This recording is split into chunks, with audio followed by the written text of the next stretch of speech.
event of the evening. Bonjour à tous, on commence la revue de presse de ce mardi 19 mars avec une très bonne nouvelle puisque Mark Coleman est à nouveau dehors après quelques jours passés à l'hôpital. On le rappelle, l'ancien champion de l'UFC était hospitalisé après avoir sauvé ses parents d'un incendie. Il s'était évanoui à cause de la quantité excessive de fumée toxique dans ses poumons.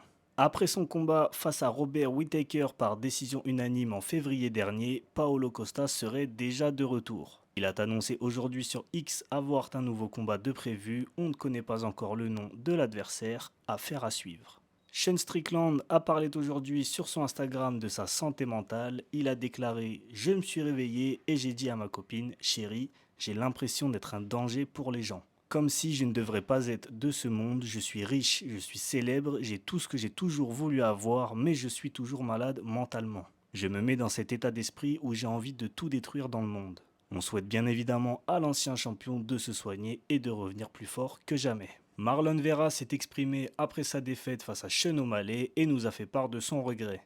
Il a déclaré « Mon objectif était d'enrouler la ceinture autour de ma fille aînée car c'est vraiment la raison pour laquelle ma vie a changé et cela me fait un peu mal. C'est une pilule difficile à avaler. » Il a ajouté que si le combat face à Sean était un combat jusqu'à la mort, la famille de Sean serait aujourd'hui à ses funérailles.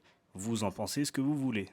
Arman Tsarukyan pense qu'Islam Makhachev l'évite. Selon lui, le champion des poids légers sait pertinemment qu'il perdrait face à lui et qu'il préfère donc combattre quelqu'un d'autre. Il ajoute qu'Islam fait bien d'aller affronter Poirier car l'Arménien est bien plus fort que lui et le résultat serait différent. Encore une fois, vous en pensez ce que vous voulez. Ce mardi 19 mars, nous fêtons les 13 ans du sacre de John Jones en tant que champion des poids mi-lourds. À cette même date, en 2011, John Jones s'imposait par TKO face à Shogun Rua et devenait le plus jeune champion de l'histoire de l'UFC. Pour finir cette revue de presse, on vous informe que seulement 10 jours après sa défaite par KO face à Dustin Poirier, Benoît Saint-Denis est déjà de retour à l'entraînement.